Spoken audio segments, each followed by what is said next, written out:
Timeline, 5000 ans d'histoire, Richard Fremder.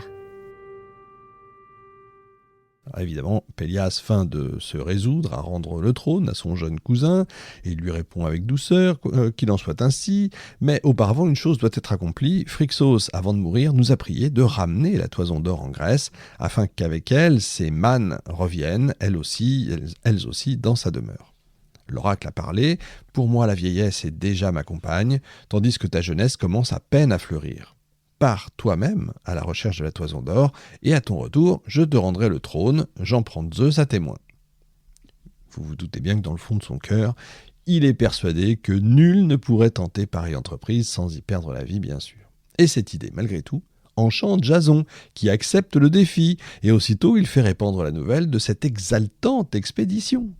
Il va faire lui-même le tour de la Grèce, il va recruter des volontaires parmi les meilleurs et les plus nobles jeunes gens, ils sont tous plus courageux, habiles et vaillants les uns que les autres, il y a tous les grands héros de l'époque, comme je le disais tout à l'heure, Héraclès, le plus grand de tous les héros, et son demi-frère, Iphiclès, ainsi qu'un jeune écuyer, Hylas, auquel Héraclès s'est très attaché.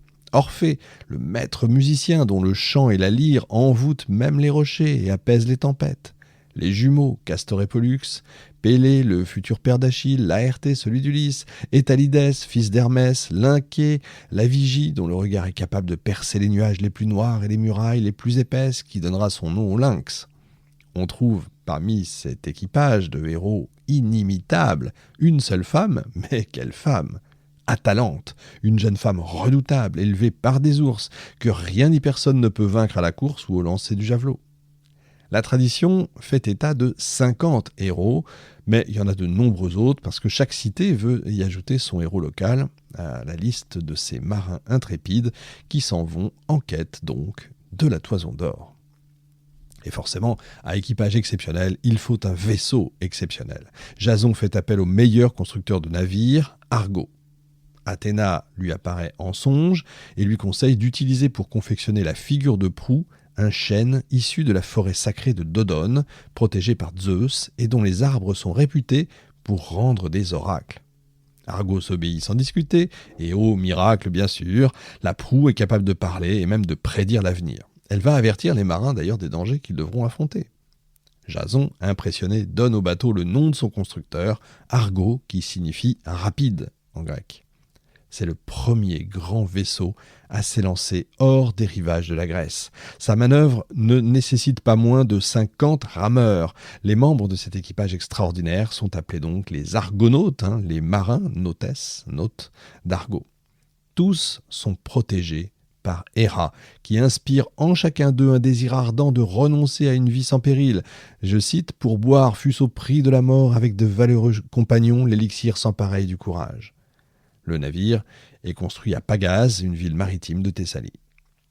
C'est donc là que tout le monde embarque, dès lors que l'oracle de Delphes a donné un avis favorable pour partir. Jason offre un sacrifice à Apollon, puis il prend un gobelet d'or dans ses mains, verse une libation de vin dans la mer et prie Zeus de les mener rapidement au but. Et puis, on largue les amarres.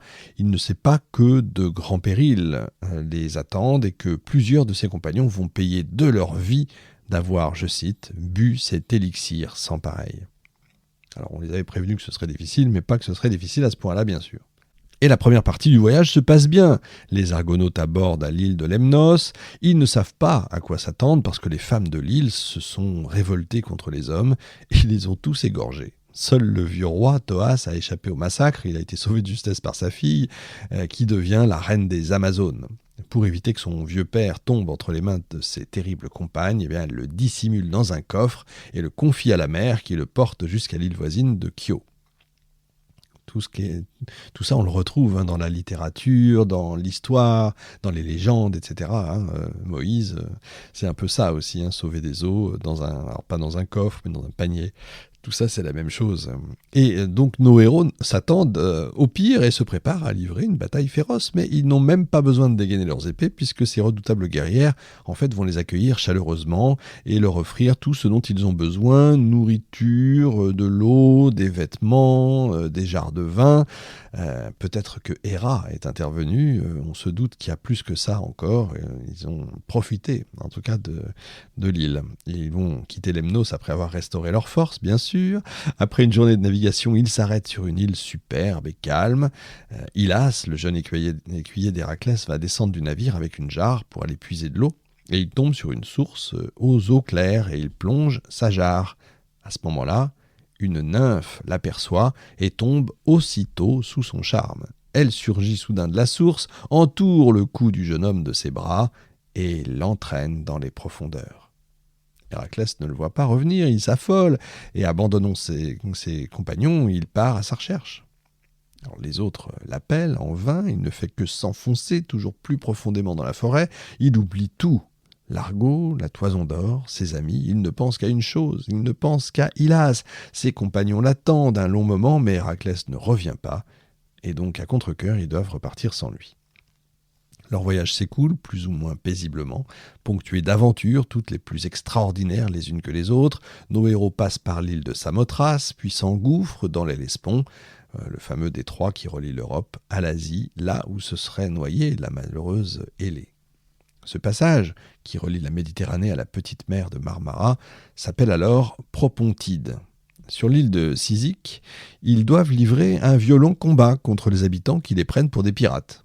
Ensuite, comme Ulysse dans quelques dizaines d'années, ils doivent résister aux chants envoûtants des sirènes, ces fameuses femmes oiseaux qui charment les marins pour les noyer. Heureusement, Orphée, en digne fils de Calliope, la muse de la musique, les affronte avec un chant bien plus mélodieux qui couvre l'air fatal. Surprises et humiliées, les sirènes s'en vont en gémissant. Vous voyez, on est vraiment dans des aventures des Avengers, quoi. C'est complètement incroyable. C'est des super-héros. Ils accostent ensuite sur les rivages de Mysie et de Bithynie, c'est la Turquie actuelle, où Pollux doit affronter dans un combat de boxe mythique le roi local, le géant Amykos. Puis, une tempête les repousse sur le rivage européen de l'Hellespont et ils arrivent en Thrace. L'île sur laquelle ils abordent est déserte, envahie de végétation et de bêtes sauvages, et alors qu'ils commencent à explorer l'endroit à la recherche de quoi vivre, de quoi manger, ils tombent sur un pauvre vieillard solitaire.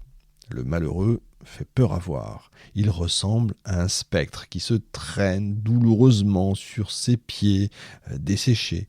Il tremble de faiblesse et seule sa peau retient les os de son corps. On a l'impression qu'il n'y a plus de muscles. Mais quand il aperçoit les jeunes gens, il s'agite et il tente de danser de joie. Il raconte à un public ébahi une histoire incroyable, son histoire. Alors je dis quand il voit, vous allez comprendre que pas tout à fait ça. Il se nomme Phinée et autrefois il était le roi de Thrace. Apollon l'avait doté du don de voyance. Il était un devin réputé qui prédisait infailliblement l'avenir. Ça a beaucoup déplu à Zeus, qui aime tellement draper ses actes d'un profond mystère, et il n'était pas question qu'un mortel se permette de révéler ses agissements au grand jour. Surtout ces frasques amoureuses, vous imaginez, qui risquaient de parvenir aux oreilles d'Héra. Pour le punir, il lui inflige un cruel châtiment chaque fois qu'il veut prendre un repas. Des monstres ailés au bec et aux griffes crochues, on appelle ça les harpies, filles du terrible Typhon ou la meute de Zeus, s'abattent sur sa nourriture et la souillent de leur déjection en laissant une odeur si infecte qu'elle donne la nausée à toute créature vivante. Imaginez un peu ça. Et la nourriture devient tellement peu appétissante que personne ne peut plus s'en approcher et encore moins la manger. Cette situation devient intolérable pour les habitants qui chassent leur roi maudit. Il a été maudit des dieux. Et donc il trouve refuge sur une petite île où il est constamment harcelé par ces horribles créatures, mais il ne perdait pas espoir parce que son don prophétique lui avait appris que seuls 2 hommes, les fils de Borée, le vent du Nord, l'aurore boréale, pourraient le débarrasser de ces monstres. Or, ces sauveurs font justement partie des Argonautes, et tous l'écoutent avec compassion. Et les fils de Borée, Calaïs et Zétès, promettent aussitôt au vieux roi de lui venir en aide. Et les estomacs commencent à crier famine. Et tandis que les Argonautes offrent une partie de leur chasse à Phinée, les fils de Borée se tiennent à ses côtés, leurs épées Dégainé, prêt à combattre, le vieillard a à peine le temps de porter une bouchée à ses lèvres que les détestables harpies fondent du ciel, s'abattent sur les mets, les dévorent et repartent à tire-d'aile en laissant derrière elles une odeur nauséabonde. Mais les fils du vent, aussi rapides que leur père, partent immédiatement à la poursuite des harpies, les rattrapent et leur donnent de violents coups d'épée. Ils sont sur le point de les tailler en pièces quand Iris, la messagère des dieux, surgit soudain des cieux en glissant sur son arc-en-ciel. Elle leur ordonne d'épargner la meute de Zeus, mais jure par le Styx, le serment que nul ne peut rompre, pas même les dieux, que plus jamais les harpies ne nuiront à Phinée. Les deux frères, ravis, reviennent auprès de leurs compagnons et apportent la fabuleuse nouvelle au vieux roi qui, transporté de joie, se joint aux Argonautes et tout le monde festoie jusque tard dans la nuit. Timeline, 5000 ans d'histoire, Richard Fremder.